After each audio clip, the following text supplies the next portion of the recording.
सही है। इसके बाद हम देखते हैं type of production function. Type of production function की बात करें तो देखो, एक तो होता है शॉर्ट टर्म प्रोडक्शन फंक्शन और एक होता है long term production function. Short term production function का एक और नाम है वेरिएबल प्रोपोर्शन टाइप, और इसका भी एक और नाम है कांस्टेंट प्रोपोर्शन टाइप। सही है। तो शॉर्ट रन का एक और नाम है law of variable proportion, long run का एक और नाम है law of return to scale. तो law of return to scale तो बेसिकली ग्रेजुएशन का टॉपिक है, इसे तो अपन ग्रेजुएशन में देखेंगे। लॉ ऑफ वेरिएबल प्रोपोर्शन अभी आपके 12th क्लास में आता है, तो बेसिकली 12th क्लास में जो डिस्कशन होगा वो लॉ ऑफ वेरिएबल प्रोपोर्शन का होगा, और ये इकोनॉमिक्स का फंडामेंटल रूल है लॉ ऑफ वेरिएबल प्रोपोर्शन या शॉर्ट रन प्रोडक्शन फंक्शन। इसके कई सारे नाम जो है वो आपके हो सकते हैं। सही है। इसके लिए हमको एक कॉन्सेप्ट ऑफ प्रोडक्ट जो है वो समझना पड़ेगा, उसके बाद अपन आगे बढ़ेंगे। उसके लिए एक शेड्यूल है जो कि मैंने नेक्स्ट पेज पे दिया है, पहले उसको देख लें। देखिए, ये लॉ ऑफ वेरिएबल प्रोपोर्शन को समझने का सबसे बढ़िया तरीका है, आप इससे इसको बहुत इजीली जो है वो समझ सकते हैं।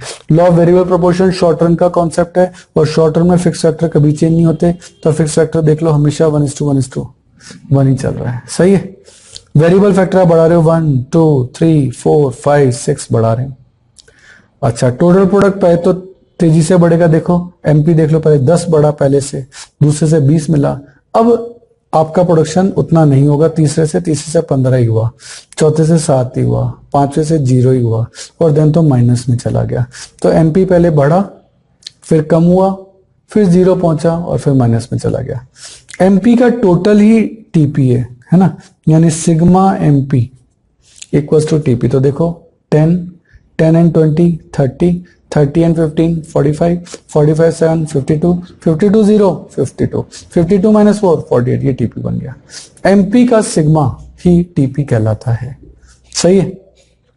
अच्छा, एपी कैसे निकलेगा? TP divide by variable factor, क्योंकि फिक्स फैक्टर तो चेंज ही नहीं हो रहे, केवल वेरिएबल फैक्टर चेंज हो रहे हैं। तो TP 10 divide by 1 that is 10, 30 divide by 2 that is 15, 45 divide by 3 that is 15, 52 divide by 4 that is 13, 52 divide by 5 that is 10.4, 48 divide by 6 that is 8। सही है। ये आपका एपी निकल गया। जब तक एमपी इंक्रीजिंग रेट से बढ़ता है इसको बोलते हैं increasing return to a factor. जब एमपी डिक्रीज होने लगता है तो उसको बोलते हैं diminishing return to a factor, और जब एमपी नेगेटिव हो जाता है तो उसको बोलते हैं negative return to a factor. हर जगह रिटर्न टू ए फैक्टर साथ में लगाना है, या increasing return to a factor, या डिमिनिशिंग, और यहाँ नेगेटिव। ये इनके फेज हैं। तो ये जो कहलाता है ये फर्स्ट फेज कहलाता है, जब वो बढ़ रहा है।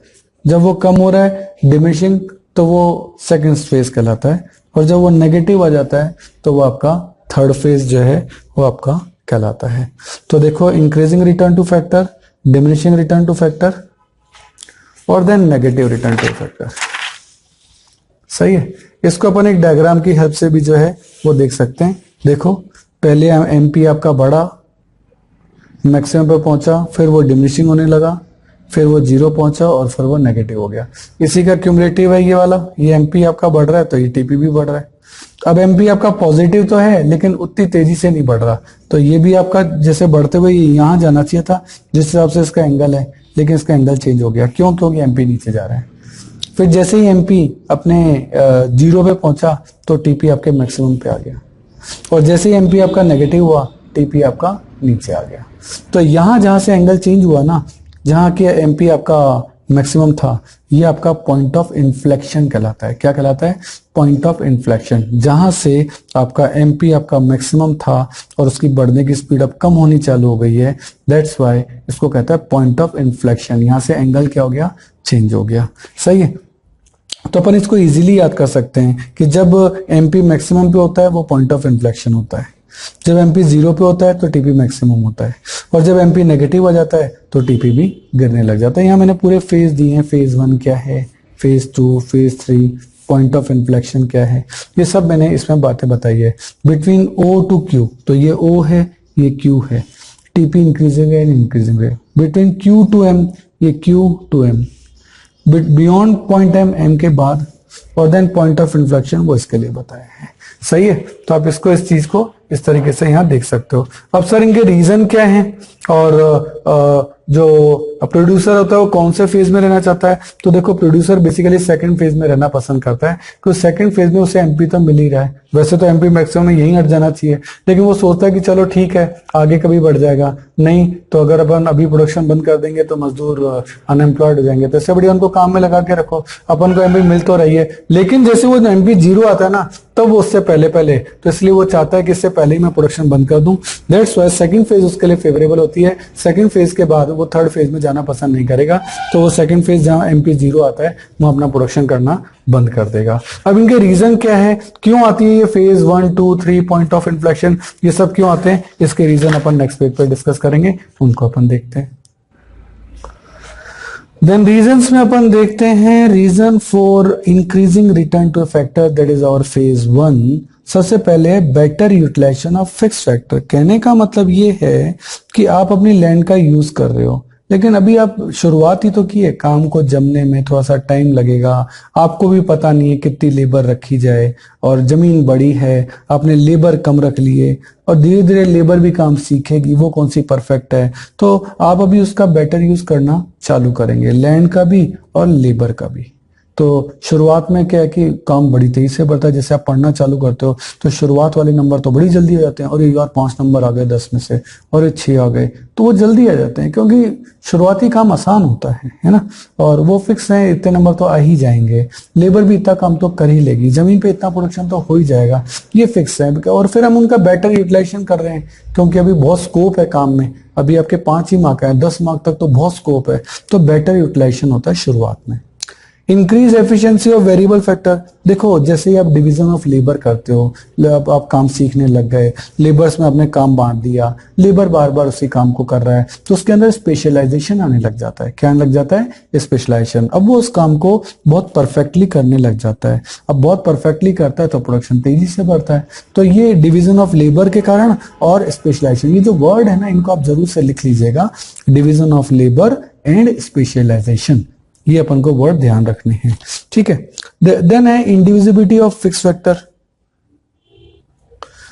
अब जैसे आपकी एक जमीन है और वो जमीन पे ना 10 लेबर काम कर सकती है, आपने लेबर लगाई है सिर्फ 5, फिर आपने एक लेबर 6 और लगवा दी, 6th और लगवा दी, प्रोडक्शन और बढ़ जाएगा, 7th और लगवा दी और बढ़ जाएगा, क्योंकि जमीन तो एक ही है, जमीन तो आप बढ़ा नहीं रहे, वो तो इंडिविजुअल है, उसको आप बांट भी नहीं सकते कि अभी 6 लेबर है चलो 60% लैंड ही यूज कर लें, नहीं ऐसा नहीं होगा, लैंड तो आपको पूरी यूज करनी है। तो जैसे जैसे आप लेबर बढ़ाते जाएंगे आपका प्रोडक्शन जो है वो बढ़ता जाएगा। लैंड को आप बांट नहीं सकते, तो आपके पास ऑप्शन तो यही है कि आप केवल लेबर बढ़ा सकते हैं। फिक्स फैक्टर इंडिविजुअल है, आप उसे बांट नहीं सकते कि हम 60% जमीन ही यूज कर रहे हैं, है ना, तो ऐसा नहीं हो सकता। तो ये सब फेज 1 है, इन सभी कंडीशन में आपका प्रोडक्शन जो है वो बढ़ता है, ठीक है। फिक्सिटी ऑफ द फैक्टर, अब क्या होगा, अब डिमिनिशिंग रिटर्न आएगा, इसको डिमिनिशिंग रिटर्न टू फैक्टर कहते हैं।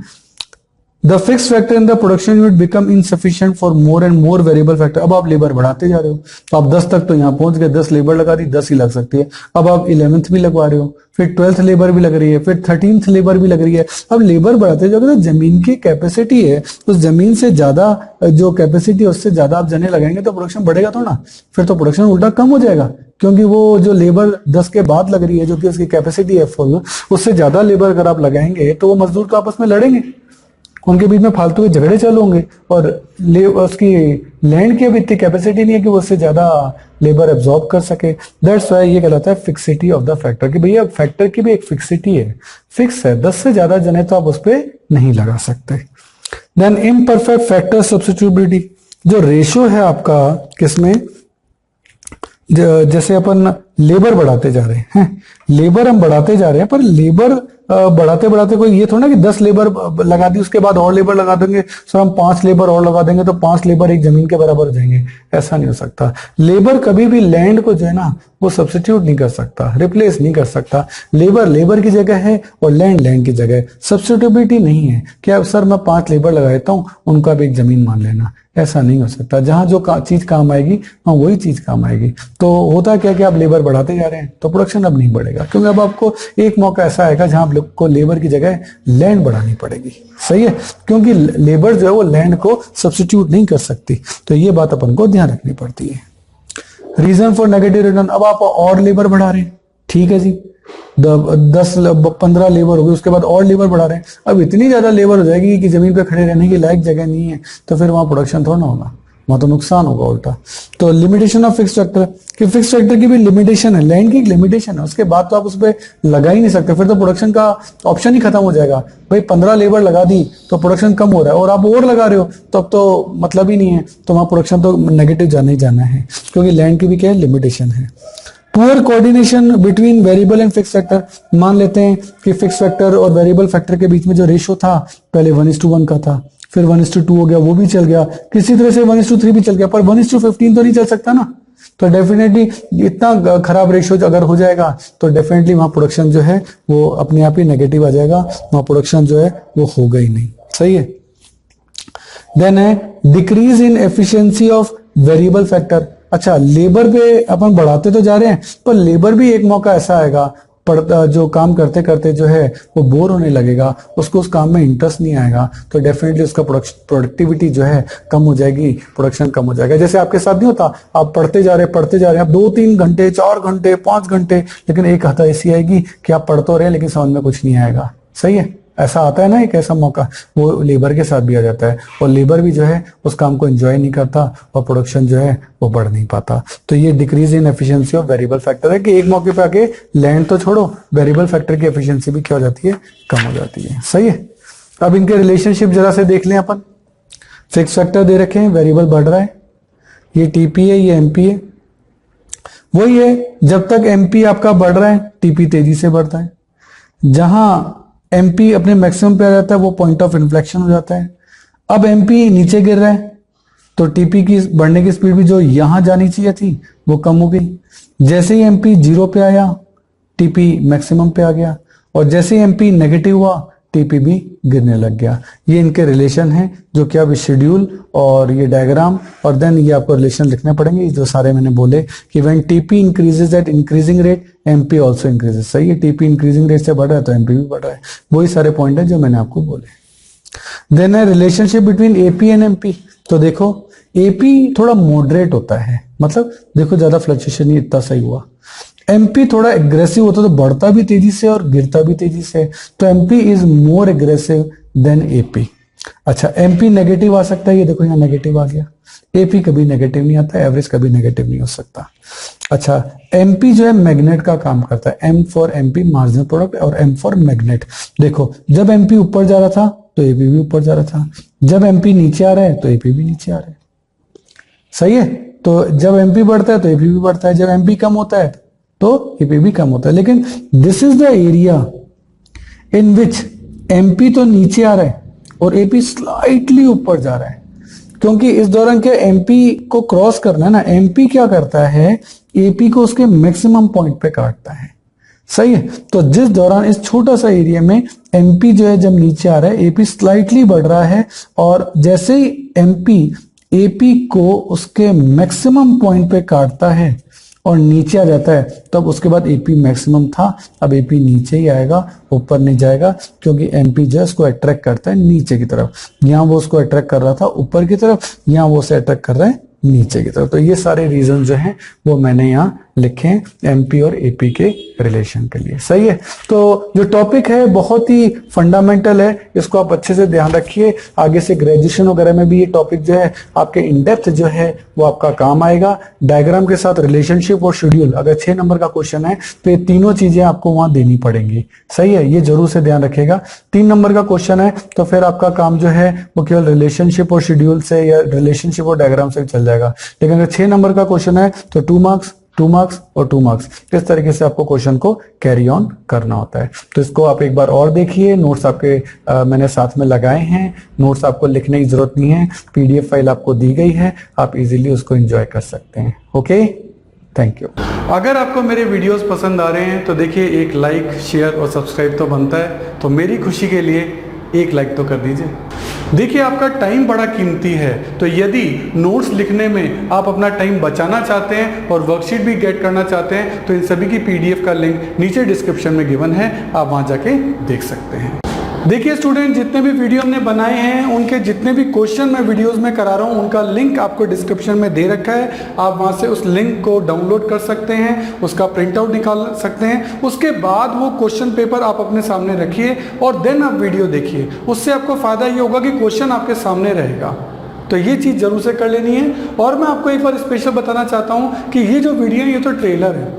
अगर आपको हमारे सारे वीडियो देखने हैं तो आपको हमारी मोबाइल ऐप सब्सक्राइब करना चाहिए। उसका नाम है अनुराग क्लासेस और इसमें आपको हमारे सारे वीडियो देखने को मिलेंगे। क्यों, देखो YouTube तो ट्रेलर है, यहाँ सारे वीडियो नहीं होते। अगर आपको सारे वीडियो देखने हैं तो आपको हमारी मोबाइल ऐप सब्सक्राइब करनी पड़ेगी। उसमें आपको सारे वीडियोज़ मिलेंगे, उसमें आपको नोट्स मिलेंगे, प्रिंटेड नोट्स भी होंगे, हैंड रिटन नोट्स भी होंगे। मतलब आप हर तरीके के नोट्स वहाँ ले सकते हो। उसमें भी उसकी जो मेंबरशिप है वो प्रीमियम भी है और स्टैंडर्ड भी है, जो भी आप लेना चाहें। और आपको वहाँ अदर बुक्स के इंपॉर्टेंट पिक्स, अच्छे डायग्राम, अच्छे क्वेश्चन, अच्छे पैराग्राफ, वो भी आपको जो है इस ऐप के अंदर मिलेंगे। और इसके अलावा बहुत ही important point, MCQ test. MCQ test का पैनल है जिसमें आप जितने भी टेस्ट वहाँ देंगे उसमें ऑप्शंस होंगे ABCD, उसमें ट्रू एंड फॉल्स के क्वेश्चन होंगे, उसमें फिल इन द ब्लैंक्स के क्वेश्चन होंगे। आपने 40 क्वेश्चन का टेस्ट दिया, जैसे सबमिट किया विदिन 5 सेकेंड्स आपका रिजल्ट आपके सामने है। तो ये मोबाइल ऐप मैं जरूर चाहूँगा आप जरूर से सब्सक्राइब करिए। मेरा नंबर है 9829224488। आप ऑफिस आवर्स में कभी भी मुझे कॉल कर सकते हैं। Thank you.